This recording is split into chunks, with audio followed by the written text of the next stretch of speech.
दर्शक नमस्ते सबैमा म अनुषा घिमिरे हजुरहरूलाई मेरो युट्युब च्यानल अनुषाज मल्टिभर्समा धेरै स्वागत छ। आज मैले यहाँहरुको सामु खादेको मुलाको अचारको रेसिपी लिएर आएको छु। मुलाको अचार बनाउने सम्पूर्ण विधि साथसाथै यसलाई बनाउँदा ध्यान दिनुपर्ने कुराहरुको बारेमा हजुरहरूलाई म डिटेल रूपमा भन्ने छु। भिडियोलाई अन्तसम्म हेरेर साथ दिनुहोला र यदि मेरो च्यानलमा नयाँ हुनुहुन्छ भने च्यानललाई सब्स्क्राइब गरेर भिडियोलाई लाइक गर्न भने अवश्य पनि नबिर्सिनुहोला। ल सुरु गरौँ ट्वाक्कै अमिलो पिरो खादेको मुलाको अचार बनाउन। त्यसको लागि मैले यहाँ एउटा ठुलो साइजको मुलालाई मजाले धोएर पखालेर अनि सफा गरेर लिएको छु। अब म यसलाई 20 भागमा काटेर 2 भागमा डिभाइड गर्दै छु। यसो गर्दाखेरि काट्न चाहिँ एकदमै सजिलो हुन्छ। अब चाहिँ यसलाई म सानो सानो भागमा यसरी काटेर डिभाइड गर्दै छु अनि म यसको चाहिँ लामो लामो पिस बनाएर यसलाई रेडी गर्ने छु। भिडियोमा देखाए जसरी नै यसको चाहिँ लामो लामो चाना बनाएर तयार गर्नुहोला अथवा हजुरहरूलाई कस्तो खालको शेप मन पर्छ त्यस्तै पनि बनाउन सक्नुहुनेछ। मैले चाहिँ यतिको मोटो शेप बनाएर रेडी गरेको छु। अब सबै मुलालाई म यसरी नै काटेर रेडी गर्दै छु। ल हेर्नुस् त मैले सबै मुलाको चाना पनि काटेर भ्याइसके। मैले चाहिँ यतिको मोटो शेपमा यसलाई तयार गरेको छु। हजुरहरूलाई कतिको मोटो पातलो मन पर्छ त्यही अनुसारले रेडी गर्नुहोला। अब यो सबै मुलाको चानालाई चाहिँ म एउटा नाङ्लोमा खन्याउँदै छु। हजुरहरूले किचन टावलमा पनि यसलाई राख्न सक्नुहुन्छ। मैले चाहिँ यस्तो खालको नाङ्लोमा यसलाई सबै खनाउँदै छु। अब यसलाई मजाले फिजाएर चाहिँ एक घाम मजाले सुक्न दिनु होला। एकदमै मजाको घाममा चाहिँ हामीले यो चानालाई सुकाउनु पर्छ। हामीले चानालाई जति धेरै सुकायौं त्यति नै यसको अचार चाहिँ टिकाउ हुन्छ र धेरै समयसम्म टिक्छ।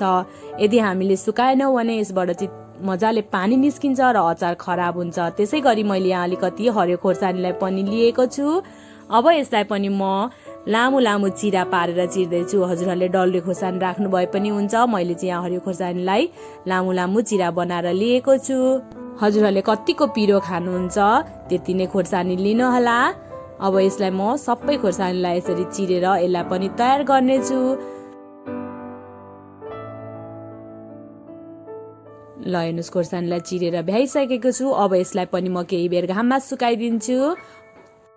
ल हेर्नुस् त मैले मुलालाई चाहिँ मजाले एक दिन भरि मजाको घाममा सुकाएर यतिको तयार बनाएको छु। हजुरहरूले चाहिँ अझै धेरै 2 दिन पनि सुकाउन सक्नुहुन्छ। यसो गर्दा चाहिँ हाम्रो मुला अझै लामो समयसम्म टिक्छ। मैले चाहिँ इन्स्ट्यान्टली खाइहाल्ने भएको हुँदा यतिको सुकाएको छु। यसको पानी चाहिँ सबै सुकिसकेको छ, यतिको ड्राई भएको छ। अब यसको अचार बनाउन तर्फ लागौं। पहिले मसला तयार गरौं। त्यसको लागि मैले एउटा प्यानलाई तताएर त्यसमा अलिकति जिरालाई राख्दैछु। त्यसै गरी थोरै धनियालाई पनि राखिदिनु होला र त्यसै गरी अलिकति तोरी पनि राखिदिनु होला। अब यसलाई चाहिँ यो तोरी चटट्ट चड्किउन्जेल मजाले भुट्टिउन्जेल ड्राई रोस्ट गरौं। मुलाको अचार बनाउँदा चाहिँ एकदमै इम्पोर्टेन्ट मसला भनेको तोरी हो। हजुरहरूले जिरा धनियाको क्वान्टिटी अलिकति कम गरेर तोरीको चाहिँ अलिक ज्यादा क्वान्टिटी लिनु होला।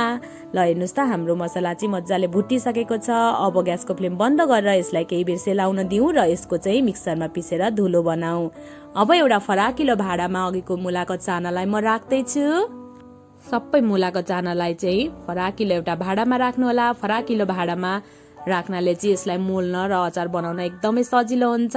ल हेर्नु सबै चानालाई मैले राखिसके। अब म यसमाथिबाट चाहिँ अघि सुकाएर राखेको खोर्सानीलाई पनि राख्दै छु। खोर्सानी राखिसके पछाडि अब यसमाथिबाट 1 चम्चा म बेसारलाई पनि राख्दै छु। त्यसै गरी स्वाद अनुसार नुनलाई पनि राखिदिनु होला। नुन चाहिँ अलिकति ज्यादा नै राख्नु होला किनभने अचार अमिलो भइसके पछाडि चाहिँ नुन चाहिँ अलिक ज्यादा नै चाहिन्छ। अब अघिको मसला चाहिँ यतिको दरदरा बनाएर मैले पिसेको छु। हेर्नुस् त यतिकै खस्रो पिस्नु होला, धेरै मसिनो पार्नु पर्दैन। अब यसलाई पनि मुलामा राखिदिउँ।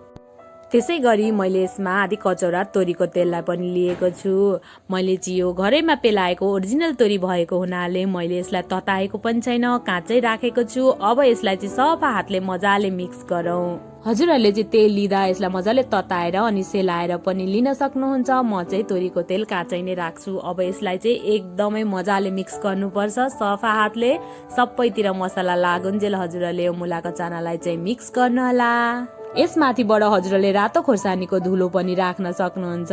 ल हेर्नुस् त मैले चाहिँ सबै चानालाई मिक्स गरेर पनि भ्याइसकेको छु। कस्तो राम्रो देखिएको छ अचार। अब एउटा सफा यस्तो खालको भाँडा लिनुहोला, डब्बा लिनुहोला अनि यसमा चाहिँ अलिअलि अचार राख्दै मजाले हातको सहायताले चाहिँ थिच्दै जानुहोला। एकैचोटि धेरै नराख्नु होला, यसो गर्नाले चाहिँ अचार मजाले खाँदिँदैन। भिडियोमा देखाए जसरी नै अलिअलि अचार राख्दै यसलाई मजाले खाँदै जानु होला। यो मुला चाहिँ चाना चाहिँ जति धेरै थिचियो, जति मजाले हामीले थिच्न सक्यौं त्यति नै हाम्रो अचार चाहिँ एकदम अमिलो र मिठो हुन्छ। नभए थिचेन भने चाहिँ यसमा ढुसी आउन सक्छ र अचार चाहिँ बिग्रिन सक्छ। ल हेर्नुस् त, भिडियोमा देखाए जसरी नै अलिअलि चाना राख्दै मजाले थिच्दै गर्नु होला। एकदमै सजिलो छ मुलाको अचार बनाउन। जाडो मौसममा चाहिँ मुला छ्यापछ्याप्ती पाइने भएको हुँदाखेरि घरमा चाहिँ बनाएर अवश्य पनि ट्राई गर्नुहोला। ल हेर्नुहोस्, मैले चाहिँ सबै मुलाको अचार चाहिँ खाँदेर पनि भ्याइसकेको छु। हजुरहरूले देख्न सक्नुहुन्छ मजाले थिची हजुरहरूले पनि यसरी नै एकचोटि बनाएर ट्राई गर्नुहोला। यो एकदमै मिठो हुन्छ। अब सबै मुलाको चानालाई चाहिँ यसरी बट्टामा खाँदेर भ्याइसके पछाडि अब यसमाथिबाट चाहिँ हामी बिर्को लगाइदिउँ। अब यसलाई 4-5 दिन छोडिदिनु होला। 4 दिन 5 दिन पछाडि चाहिँ यसलाई हजुरहरूले खान सक्नुहुन्छ। यो एकदमै मिठो र अमिलो बनेर तयार हुन्छ। एकचोटि बनाएर अवश्य पनि ट्राई गर्नुहोला। फेरि यस्तै नयाँ रेसिपिज भिडियो लिएर हजुरहरू सामु आउने नै छु। त्यतिन्जेलसम्मको लागि बाई।